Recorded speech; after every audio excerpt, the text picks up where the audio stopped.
తెరుద్దాం ఒకసారి.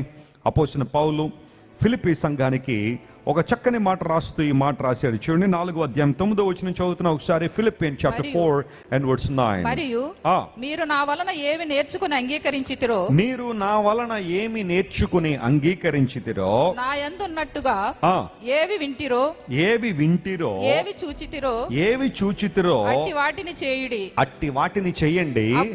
అప్పుడు సమాధానకర్తయగు దేవుడు మీకు తోడయుండును. మీకు ఎలా ఉంటాడు ఆయన చెప్పండి? దేవుడు ఎప్పుడు తోడుగా ఉంటాడట మనకి? రోజు 2 సినిమాలు చూస్తున్నప్పుడా? నువ్వు రోజు 2 సినిమాలు చూసి సాయంకాలం బ్రాందీ షాప్ దగ్గరికి వెళ్ళి కావాల్సిన కొనుక్కొని తాగేసి రోడ్డు మీద పడిపోయి ప్రభువా నువ్వు నాకు తోడుగా ఉండాలంటే ఎక్కడ ఉంటాడు ఆయన? చాలామంది జీవించే జీవితం అంతానేమో లోకానికి, సాతానికి. మళ్ళీ దేవుడి దగ్గరికి వచ్చి ఏమడుగుతారు? ప్రభువా నువ్వు నాకు తోడు. ఎందుకు తోడు ఉండాలి నీకు? పాపం చేయడానిక? దేవుడు ఎందుకు తోడు ఉండాలి నీకు? నీకు ఎందుకు మంచి ఆరోగ్యం ఇవ్వాలి? నువ్వు మరలా ఆరోగ్యం పాడు చేసుకుంటావు నా సిగరెట్లు తాగి. దేవుడు నీకు ఎందుకు తోడు ఉండాలి? నువ్వు ఇష్టానుసారం ఫోన్లన్నీ ఆన్ చేసి చూడకుండా అన్ని చూస్తావనా? ఆలోచించండి ఒకసారి. దేవుని తోడు మనకి ఎందుకు, ఎప్పుడు వస్తుంది అంటే పౌలు అంటున్నాడు, మీరు ఏ విషయాలైతే నా ద్వారా నేర్చుకున్నారో, ఏ విషయాలైతే మా నుండి మీరు గమనించారో అట్టి వాటిని చేయండి.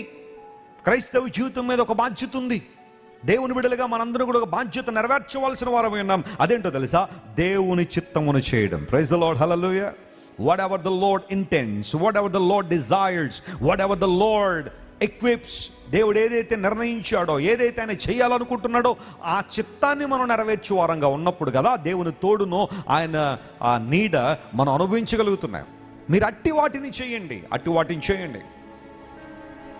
ఏవైతే మీరు నేర్చుకున్నారో నా నుండి, ఏవైతే విన్నారో, మాలో ఏం చూశారో అట్టి వాటిని చేయడానికి ప్రయత్నం చేయండి. నేను అనుకుంటాను నూతన నిబంధనలో పౌలు గారు ఎంత సాహసం చేశాడంటే, నేను క్రీస్తును పోలి నడుచుచున్న ప్రకారం మీరు నన్ను పోలి ఏం చేయండి. అబ్బా, ఎంత ధైర్యం ఉండాలన్న మాట చెప్పడానికి అసలు పౌలు గారికి. మీరు నన్ను పోలి నడవండి. ఎందుకోసం అంటే నేను ఎవరిని పోలి నడుస్తున్నానో? క్రీస్తును పోలి నడుస్తున్నాను. ఎంత చక్కని మాటను దైవజనుడు తెలియజేశాడు సంఘానికి. మేమేదైతే చేస్తున్నామో, ఏవైతే చూస్తున్నామో, మీరు ఏవైతే నేర్చుకున్నారో అట్టి వాటిని చేయండి. ఆ పై వచనాలన్నీ మీరు చదివితే ఎట్టి వాటిని చేయాలంటే పౌలు భక్తుడు అంటాడు, ఎల్లప్పుడూ ప్రభువునందు ఏం చేయండి? మీరు ఆనందించండి. Rejoice in the lord, and again I say rejoice. నేను ఇప్పుడు ఒక వైట్ పేపర్ మీకు దగ్గరికి పంపించి ఒక పెన్ ఒకటి ఇచ్చి మీకు ఆనందం ఇచ్చే అంశాలు ఏంటని రాయమంటే మీరు ఏమి రాస్తారు చెప్పండి? ఒక 5 పాయింట్లు రాయమన్నాను అనుకోండి, ఏమి రాస్తారు? స్త్రీలు పాయింట్ నెంబర్ 1, భర్తను హింసించడం చాలా సంతోషం మాకు. కొంతమంది, అందరూ కాదులేండి కదా.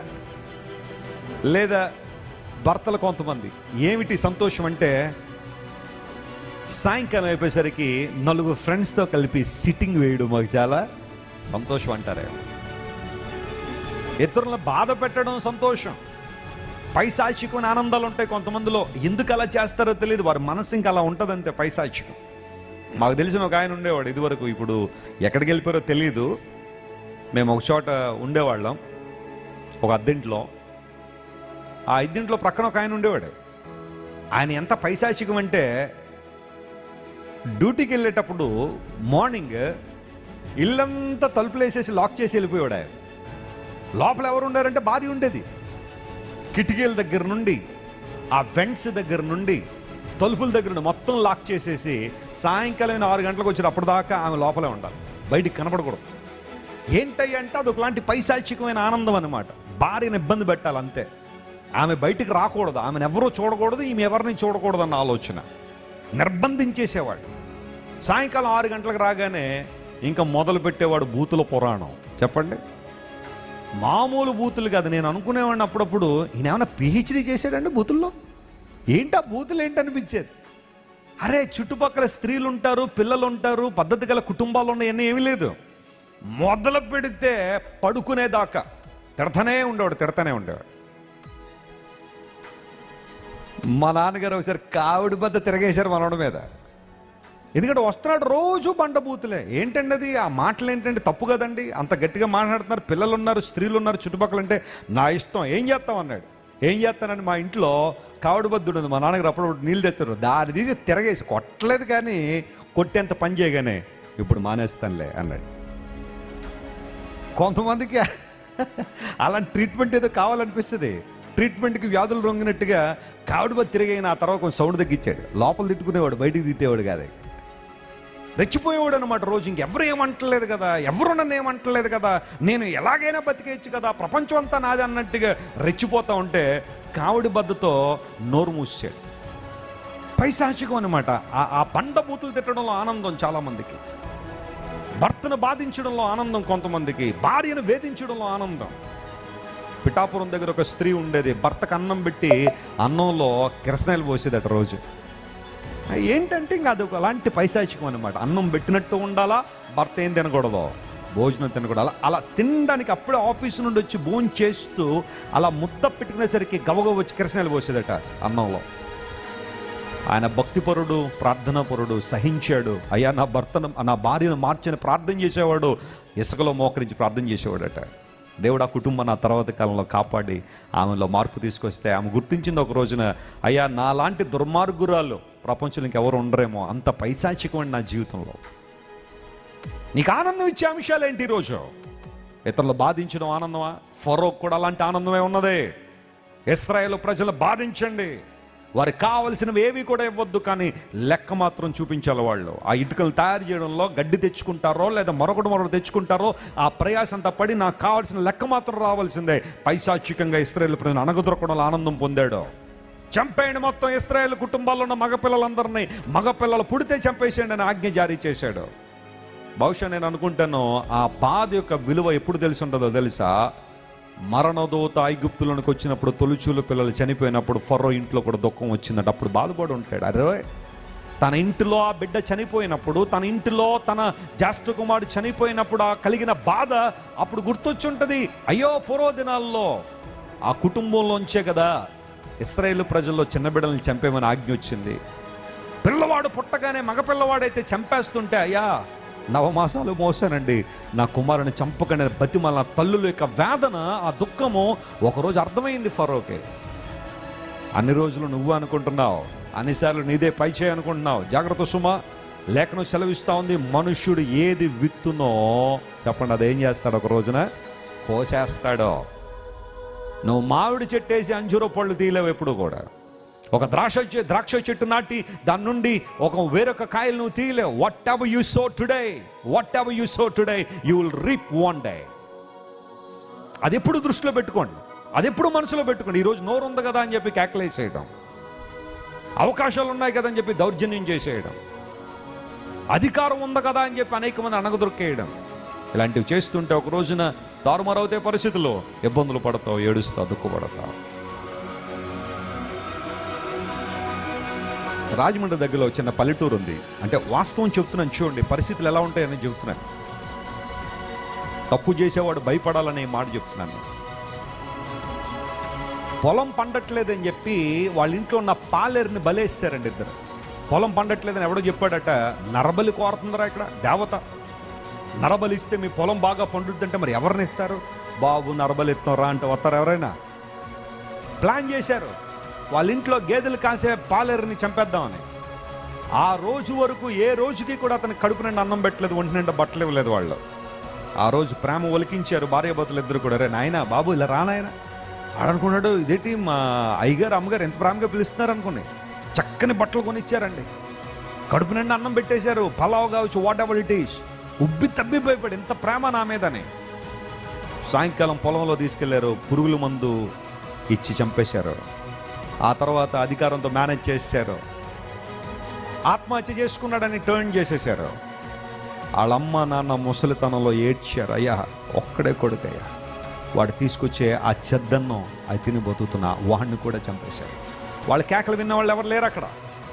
వారికి అధికారం లేదు, బలం లేదు, ఏమీ లేదా, వెనకాల నిలబడిన వాళ్ళు ఎవరు లేరు. మొత్తం కేసు మాఫీ అయిపోయిందని. ప్రియులారా, నేను నిజంగా చెప్తున్నాను, జరిగిన సంఘటన ఇక్కడ రాజమండ్రి దగ్గరలో జరిగిన సంఘటన. ఆ తర్వాత కొన్ని రోజులు బహుశా వాళ్ళు ఆ తర్వాత మరి ఎలా డబ్బులు సంపాదించారో తెలియదు, బాగా విస్తారంగా డబ్బులు సంపాదించారు. ఒకరోజు కుటుంబం అంతా కలిసి భోంచేస్తున్నారు. ఇద్దరు కుమారులు ఉన్నారు వాళ్ళకి. పెద్దవాడు సడన్గా లేచాడు. భోంచేస్తూ లేచి ఆ ఇంటి నుండి పరిగెత్తడం ప్రారంభిస్తే తల్లి తండ్రి పరిగెత్తరు, రే ఏమైంది ఎక్కడ పరిగెడుతున్నారని పరుగున వెళ్ళి ఒక నూతిలో దూకేశాడండి వాడు. ఆ దూకడంతో వెళ్ళి ఆ నూతి గోడలకు తల తగిలేసంతో రెండుగా విడిపోయింది, తల పడిపోయాడు లోపల. ఏమైందో తెలీదు, ఎందుకు అలా ప్రవర్తించాడో తెలీదు, అసలు ఏమన్నా కష్టం ఉందా, ఇబ్బంది ఉందా, లవ్ ఫెయిల్యూరా, ఎగ్జామ్ ఫెయిల్యూరా, ఏమీ తెలీదు. సడన్గా తింటున్నవాడు లేచి నూతిలో దూకేశాడు. మరి ఆ తర్వాత వారు పరిస్థితులను అవగాహన చేసుకున్నారో లేదో నాకైతే తెలియదు, కానీ చాలాసార్లు జీవితంలో పరిస్థితులు అనుకూలించాయి కదా, నేను ఎవరినైనా మోసం చేసేయచ్చు కదా, ఎవరినైనా ఇబ్బంది పెట్టేయచ్చు కదా, పైశాచికంగా ప్రవర్తించవచ్చు కదా అనుకుంటున్నావేమో. జాగ్రత్త సుమా, పరిస్థితులు తారుమారయ్యే పరిస్థితులు వస్తాయేమో.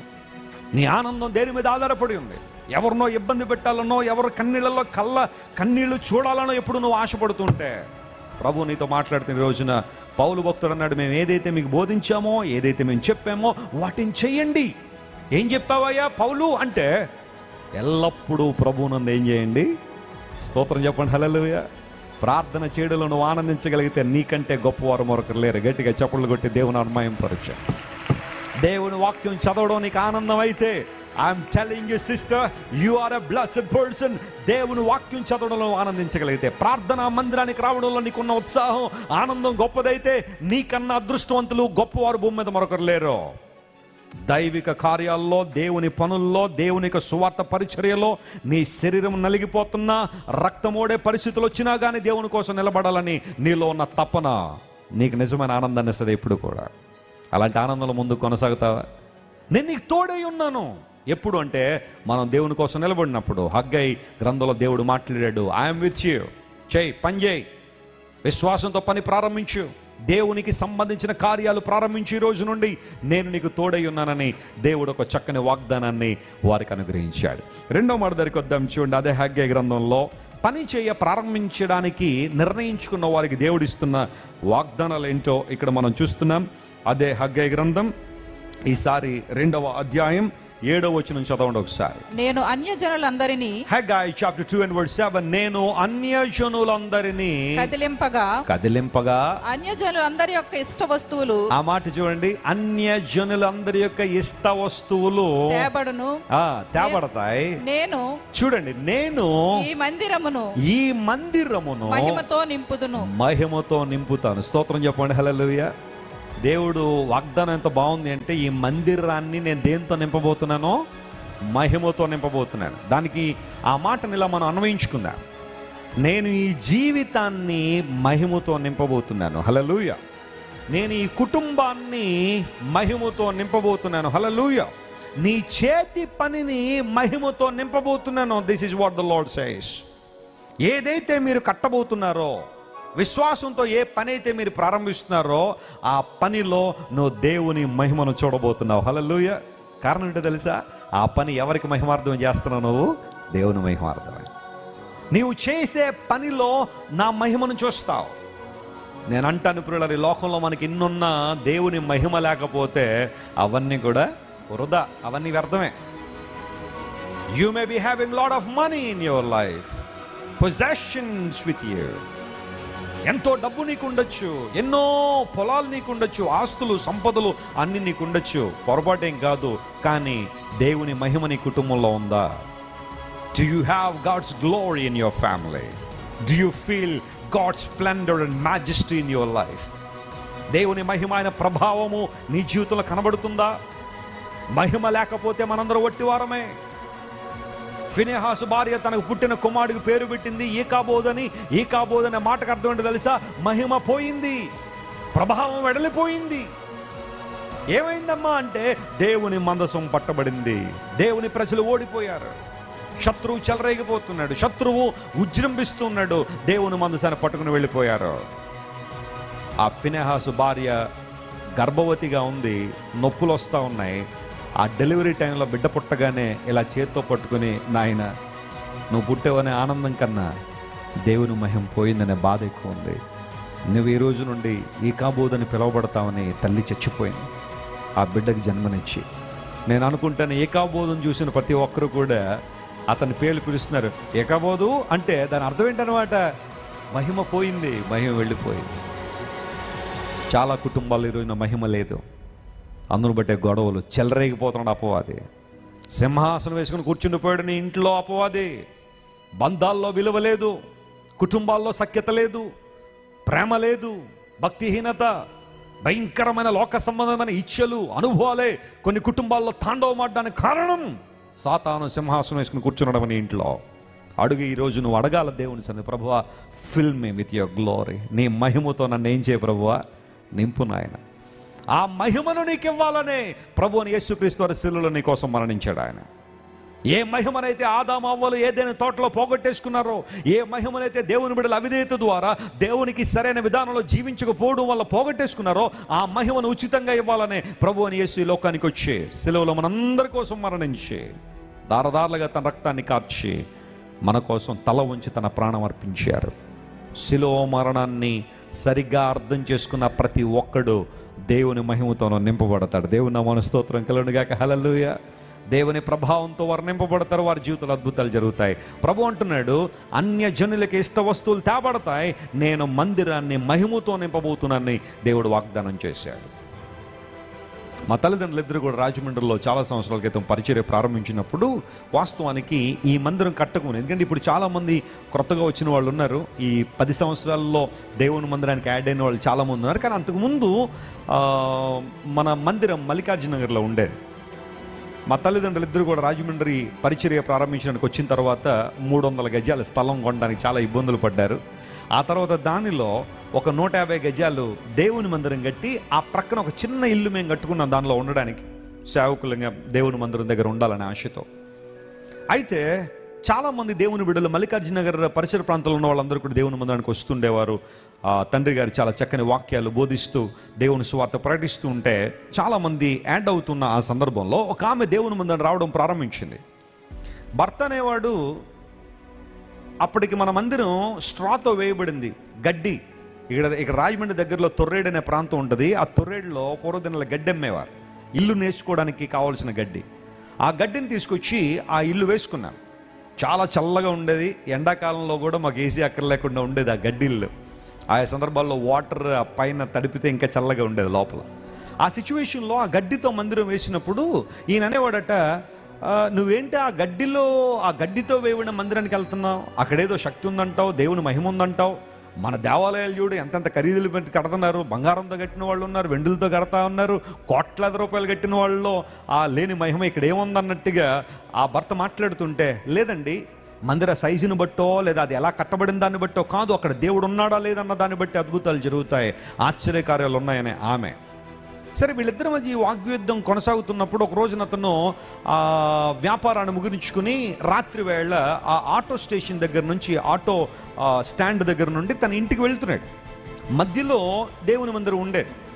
సరే, రాత్రి 11:30-12 ఆ టైంకి వ్యాపారాన్ని ముగించుకుని ఆటో దిగేసి నడుచుకుంటూ వెళ్తూ ఒకసారి అలా చూశాడు. దేవుని మందిరం చూడగానే ఒక షాకింగ్ థింగ్ ఏంటి అంటే, దేవుని మందిరం చుట్టూ తెల్లటి వస్త్రాలు వేసుకుని కొంతమంది తిరుగుతున్నట్టుగా గుర్తించాడు. గబగబా ఇంటికి వెళ్ళి భార్యతో అన్నాడు, మీ పాస్టర్ గారు చూడడానికి అలా ఉంటాడు కానీ గట్టిగా సెక్యూరిటీ పెట్టించుకున్నాడు ఇంటి చుట్టూ అన్నాడట. ఆయన సెక్యూరిటీయా? అది ఒకళ్ళిద్దరు కాదు, మరి చాలామంది ఉన్నారు సెక్యూరిటీ పెట్టించుకున్నారు పాస్టర్ గారు. లేదండి, సెక్యూరిటీ పెట్టించుకునే అంత పరిస్థితి అయితే కాదు. మీరు ఏం చూసి ఏమనుకుంటున్నారో? లేదు, నేను చూశాను, ఆ మందిరం చుట్టూ కూడా తెల్లని వస్త్రాలు వేసుకొని చాలా మంది తిరుగుతున్నారు. ఆ మాట ఎప్పుడైతే భార్య విందో చేతులు వణకడం ప్రారంభించాయి. భర్తతో చెప్పింది, ఏమండి అక్కడ ఏముందని అన్నావు కదా, దేవుని దూతల సంచారం అక్కడ ఉంది, దేవుని మహిమ అక్కడ ఉంది, దేవుని వెలుగు అక్కడ ఉంది, దేవుని ప్రసన్నత అక్కడ ఉంది, దేవదేవుడు ఆ విషయాన్ని మీకే చూపించాడు అనగానే ఆ తర్వాత ఆదివారం అందరికన్నా ముందు కూర్చున్నాడు దేవుని మందిరంలో. స్తోత్రం చెప్పండి, hallelujah. Why I'm telling all these things? దేవుని మందిరము దేవుని మహిమతో నింపబడిన స్థలము. హల్లెలూయా. ఎందుకు ఇక్కడ నీ ప్రార్థనలు అంగీకరించబడుతున్నాయి? ఎందుకు దేవుడు నీ కన్నీళ్లు తుడుస్తున్నాడు? ఇక్కడ నీ బంధకాలను దేవుడు ఎందుకు తెంచివేస్తున్నాడు? నీ కాడి ఎందుకు దేవుడు విరగొడుతున్నాడు? ప్రతి ఆదివారం ఆరాధన అయిన తర్వాత చాలామంది నన్ను కలుసుకుంటారు వ్యక్తిగతంగా. చాలామంది ఇచ్చే సాక్ష్యాలు ఏంటో తెలుసా? అయ్యా, గుండెంత బరువుతో వచ్చామండి, వేదన, కన్నీరు, కానీ దేవుని వాక్యం వినడంతో దేవుడు మాకు ధైర్యాన్ని ఇచ్చాడండి, సంతోషంగా వెళ్తున్నాం ఇక్కడి నుంచి. మా మీద ఉన్న పాపపు కాడి దేవుడు తొలగించాడండి. బంధకాలను దేవుడు తెంచివేశాడండి. మా బిడ్డల జీవితాల్లో దేవుడు అద్భుతం చేస్తున్నాడండి. మా యవన బిడ్డల జీవితాల్లో దేవుడు ఆశ్చర్యకార్యాలు జరిగించారు. ఒకప్పుడు లోకానికి బానిసలైపోయిన వారు ఇప్పుడు దేవుని కొరకు జీవిస్తున్నారని ఎంతోమంది అద్భుతమైన సాక్ష్యాలు. ఇవన్నీ ఎందుకు జరుగుతున్నాయి ఇక్కడంటే గాడ్స్ గ్లోరీ ఈజ్ హియర్. దేవుని మహిమ ఇక్కడుంది. ఆ మహిమను దేవుడు ఏమంటున్నాడు తెలుసా? నేను మహిమతో మిమ్మల్ని నింపుతానన్నాడు. స్తోత్రం చెప్పండి. హల్లెలూయా. ఓ మాట మీకు చెప్తాను, జాగ్రత్తగానండి. దేవుడు ఎప్పుడు మనల్ని నింపేవాడే కానీ ఖాళీ చేసేవాడు కాదు. గట్టిగా చప్పట్లు కొట్టి దేవుని మహిమపరచు. He always fills us with his power and glory and power. దేవుడు తన శక్తితో తన మహిమతో ఆయన మనల్ని నింపేవాడే కానీ మనల్ని ఖాళీ చేసేసేవాడు కాదు ఆయన. God satisfies your heart. క్రొవ్వు మెదడు దొరికినప్పుడు ఒక సింహానికి ఆ ఏనుగు యొక్క క్రొవ్వు మెదడు దొరికినప్పుడు ఎంత ఆనందపడిపోద్దో, దేవుని దగ్గరికి వచ్చినప్పుడు కూడా అలాంటి పరవశం మనందరికీ ఇంకా చాలు, ప్రభు నాతో ఉంటే చాలు అన్న భావనలోనికి మనం రాబడుతున్నామంటే దేవుడు నిన్ను నింపుతున్నాడు. ఆయన నింపుతున్నాడు. దావీదు భక్తుడు అన్నాడు, నా గిన్నె నిండి ఏమవుతుంది? పొర్లుతుంది అన్నాడు కదా. నీ గిన్నెను నింపేవాడు ఆయన. Overflowing blessings. నీవు ఆనందించడం మాత్రమే కాకుండా నీలోంచి ప్రవహిస్తున్న ఆనందం అనేక మందికి ఏమిస్తుంది? సంతోషాన్ని ఇస్తుంది. నేను ఈ వారంలో ఒక చిన్న పల్లెటూరుకి వెళ్ళాను. తెలంగాణలో చెన్నిపాడు అనే ఒక చిన్న పల్లెటూరు. ఒక 500 కుటుంబాలు కూడా ఉండవేమో. చిన్న చిన్న ఇళ్ళు, చాలా పెద్ద మందిరం కట్టుకున్నారు వాళ్ళు. 3 సంవత్సరాల నుంచి ఆ ప్రాంతానికి నన్ను తీసుకెళ్ళాలని చాలా ప్రార్థన చేశారట. ఆఖరికి ఒక 3 నెలల క్రితం కర్నూలు దగ్గర ఉంటుంది, రాజమండ్రి నుండి లెక్క పెడితే 750 కిలోమీటర్ల పైనే, ఆ గ్రామం నుండి 70 మంది బస్సు వేసుకొచ్చారండి. రాజమండ్రి బస్సు వేసుకొచ్చారు. ఆదివారం ఆరాధనలో పాల్గొని ఆరాధన అయిన తర్వాత వెస్లీ గారు మీ మా ప్రాంతానికి రావాలని వాక్యం చెప్పాలి. వాస్తవానికి చాలా బిజీగా ఉన్నప్పటికీ కూడా, ఎన్నో అపాయింట్మెంట్స్ ఉన్నప్పటికీ కూడా అంత దూరం నుండి అంత ఖర్చు పెట్టి బస్సు వేసుకుని వచ్చారు. వాళ్ళు డిసప్పాయింట్ చేయకూడదని ప్రార్థనాపూర్వకంగా ఈ వారంలో ఆ ప్రాంతాన్ని దర్శించాను. నేను నమ్మండి ప్రియులారా, అది ఒక గ్రామంలో జరిగిన మీటింగ్లో లేదు. ప్రజలు విస్తారంగా ఆయా ప్రాంతాల నుండి స్వచ్ఛందంగా వాళ్ళందరూ కూడా ఎవరు ఆటోలు వాళ్ళు పెట్టుకుని, ఎవరు ట్రాక్టర్లు వాళ్ళు పెట్టుకుని అందరూ కూడా దేవుని వాక్యం వినడానికి వచ్చి అర్ధరాత్రి గతించిపోయేంత వరకు కూడా చాలా చక్కగా దేవుని మాటలు విన్నారు. ప్రభు కార్యాలు చాలా స్పష్టంగా అక్కడ జరిగాయి. అనేక మంది దేవుని ప్రజలు ఆ ప్రాంతానికి వచ్చినప్పుడు వారు నా మీద చూపించిన ప్రేమకైతే నేను మామూలుగా ఆనందపడలేదు. ఎంత ప్రేమో తెలియదు, ఎంత ప్రేమ. 3 కిలోమీటర్ల అవతల నుండి మొత్తం యవనస్తులందరూ కూడా ఒక ర్యాలీగా మీటింగ్ దగ్గర తీసుకొచ్చారు. వాళ్ళ ప్రేమ అంతా చూస్తూ ఉంటే హూ అమ్మాయి, అసలు నేను ఎవరిని? చాలామంది వచ్చి కలుసుకుని ఒకటే మాట, దైవజనుడా, ఎస్పెషల్లీ కరోనా సమయంలో మీరు అందించిన మాటలు మా జీవితాలు కట్టాయి. ఎంతో దుఃఖంతో వేదంతో మమ్ము ఆదరించబడ్డాం. మిమ్మల్ని చూస్తుంటే చాలా సంతోషంగా ఉంది. దేవుడు మిమ్మల్ని వాడుకుంటున్న విధానాన్ని బట్టి మేము చాలా సంతోషిస్తున్నామని ప్రజలందరూ కూడా తమ ఆనందాన్ని వ్యక్తం చేస్తుంటే, దేవుని సేవకులకు నన్ను కలుసుకోవాలని, ఒక్కసారి వారితో అలా పలకరించాలని అంత ఆనందపడతా ఉంటే నేను దేవుని స్తుతించాను. ప్రభువా, నా జీవితాన్ని పొంగి పొరులే జీవితంగా చేశా. ఆ మీటింగ్కి చాలామంది పాలిటీషియన్స్ కూడా చాలామంది వచ్చారు. వాళ్ళందరూ అయిపోయిన తర్వాత కలుసుకుని వెస్లీ గారు చాలా మీనింగ్ఫుల్ విషయాలు మేము విన్నాం. ఆర్ఎస్ ప్రవీణ్ కుమార్ అని ఆయన బిఎస్పిలో ఆయన ఉంటారు, ఒక ఐపీఎస్ ఆఫీసర్, స్వారోస్ అనే ఒక ఎడ్యుకేషన్ సిస్టమ్ స్టార్ట్ చేశారు. ఆయన వచ్చారు, మీటింగ్ అంతా కూర్చున్నాడు, వాక్యం అంతా విన్నాడు. ఆయన అయిపోయిన తర్వాత వెస్లీ గారు ఈరోజు చాలా విషయాలు నేర్చుకున్నానండి మీ నుండి, ఎన్నో శ్రేష్టమైన విషయాలు మాట్లాడారు. ఎందుకు ఈ మాట చెబుతున్నాను తెలుసా? దేవుని చిత్తాన్ని నెరవేర్చే నీ జీవితం పొంగిపోరలే జీవితం. హల్లెలూయా. అనేక మందికి దేవుడిని ఎలా మారుస్తాడు? ఆశీర్వాదం. నీ కుటుంబానికి, నీ సమాజానికి, నీ సంఘానికి దీవెనకరంగా ఆశీర్వాదకరంగా ఉంటామని బైబిల్ సెలవిస్తూ ఉంది. నేను నా మందిరమును దేంతో నింపుతాను? మహిమతో నింపుతాను. హల్లెలూయా.